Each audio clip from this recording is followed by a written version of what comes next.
Hey guys, Silver27 here, and I'm back with a new Phantom of the Kill video. And I really haven't uploaded that much, mostly because not much has been going on with Phantom of the Kill. We sort of been on an event. You know, we haven't really had any events, so that's pretty sad. But I mean, we're probably gonna get one this week at the time of this upload, so I'm looking forward to that. Anyways, this video is sort of more on team management, so it's not going to be too exciting, but just if you're interested in learning how you should sort of build your team, then stick around for this video. And this is just more like a general idea. I'm not saying this is how you should build your team.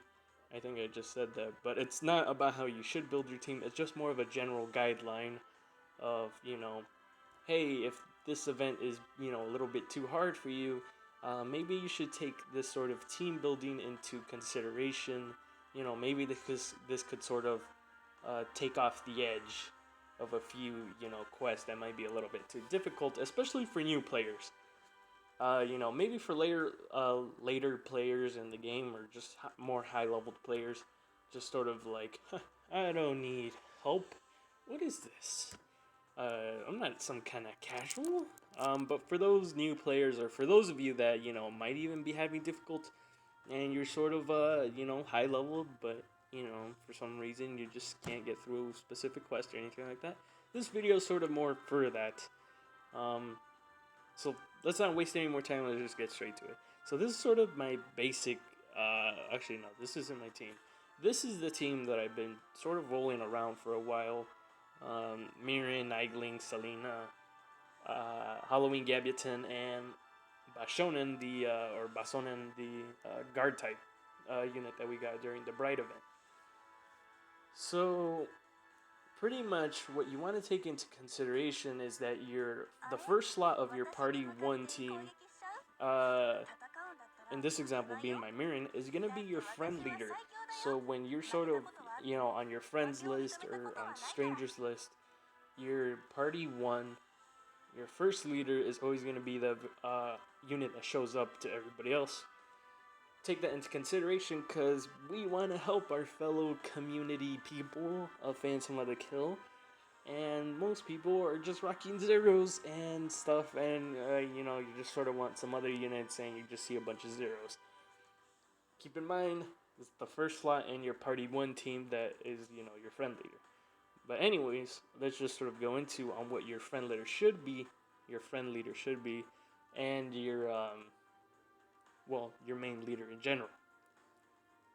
So each unit has a leader skill. Uh, Mirrors being a multiplier of 1.2 physical attack for whole stage for sword allies, which is pretty good.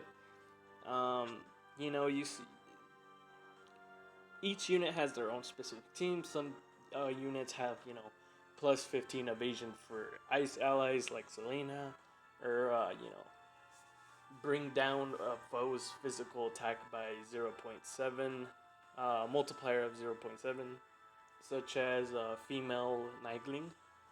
So each unit has their own specific leader skill, and you want to take their leader skills into consideration. For example, Mirrors, 1.2 multiplier physical attack for sword allies. So you'd sort of want your team, when it comes to physical units, be sword allies, such as female Nightling or Selena. Sword allies are pretty good to have on that kind of leader. Now, I sort of set, not this one, but I pretty much set up another team where it came down to like, let's say you have female Gambutin, who's a leader that has, I think, plus 5 physical defense and plus 10 magical defense to wind allies. So let's say you have her as your leader. You'd sort of want to put allies that have the element of wind. So you would put your Anger Knights, your Parachutes, your Nemus, your I don't know, other Gambiton, I don't know, but you pretty much want to build a win team, a mono win team that could take advantage of your leader skill. You know, all your units would gain that +5 physical defense and +10 magical defense. So this plays like a huge role in your creation of your team, and it could really help out in some quests where you're just having too much of a difficult time. Maybe you need some more extra defense, or maybe your units aren't doing as much damage as you would like them to. Stick on a multiplier unit that raises their physical attack, or put a defense unit leader that raises everyone's defense. It could really help out in situations where your units aren't doing as well as you would like them to. Now let's go to team structure. So we got the leader skills out of the way. Those are pretty helpful. Keep in mind, friend leader also helpful, because your friend leader also applies to your team when you're going onto a quest. So try to put a unit that could help out that could help out your friends. Don't put Selena, because there's like 50 Selenas on the friend thing, and I don't want a Selena, I want something else. There's so many Selenas. Like, we have enough Selena, guys. Don't worry. We could put Selena as our leader. But still, like, Selena's a good unit, so I can't really blame anyone. But, try to experiment. Try to put a unit that, maybe your friends could take advantage of. Be pretty helpful.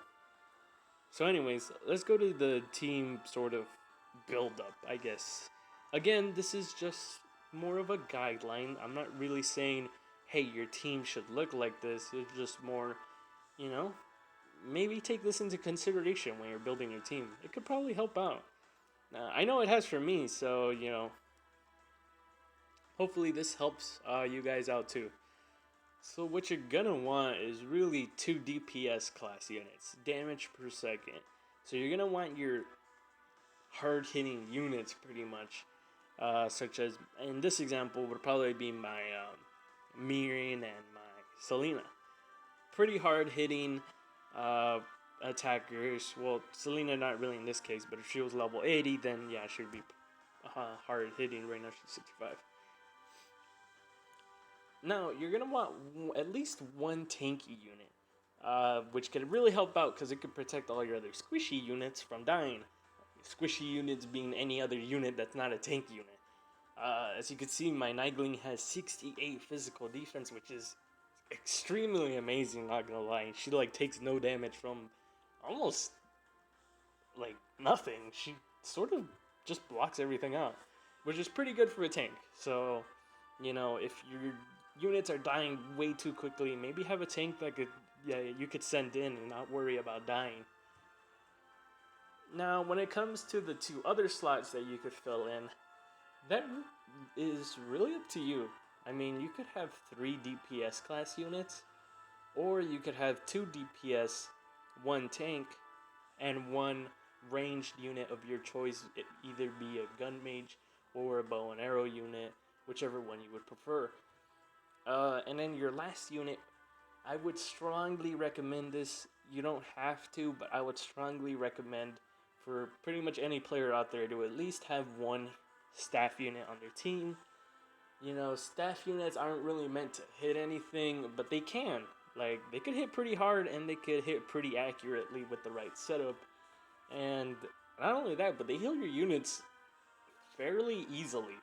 It doesn't really take that much HP for them to heal units. Especially if you have a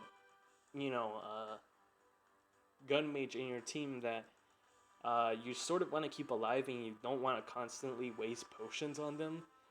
Which you can. I mean, most gun mages usually have high health anyways. But let's just say you don't want to do that. You could take a staff unit to sort of, take off the edge for them, and just sort of, I got you. Don't worry about healing up. I got it.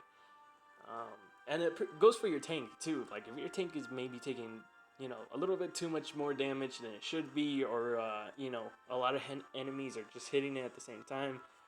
Send in your DPS class unit to take out the enemies. Give your tank some time to recover. Send a staff unit, recover your tank, send the tank out again, and then, rinse and repeat. this all pretty much helps out. And again, some of the stuff might be difficult at this point. It's really not, though. Like, most of the stuff is actually pretty easy. I'm pretty sure even for new players, it's probably pretty easy. The only thing being sort of difficult are the Rampage quest. But even then, once you have, like, high-leveled units, it shouldn't be a problem after that. Let's see, what else? Because, we're not getting 6-star units until at a later date, and once 6-star units come into play, they're definitely going to raise the difficulty and sort of make it not as easy for, players to just walk in there and destroy everything.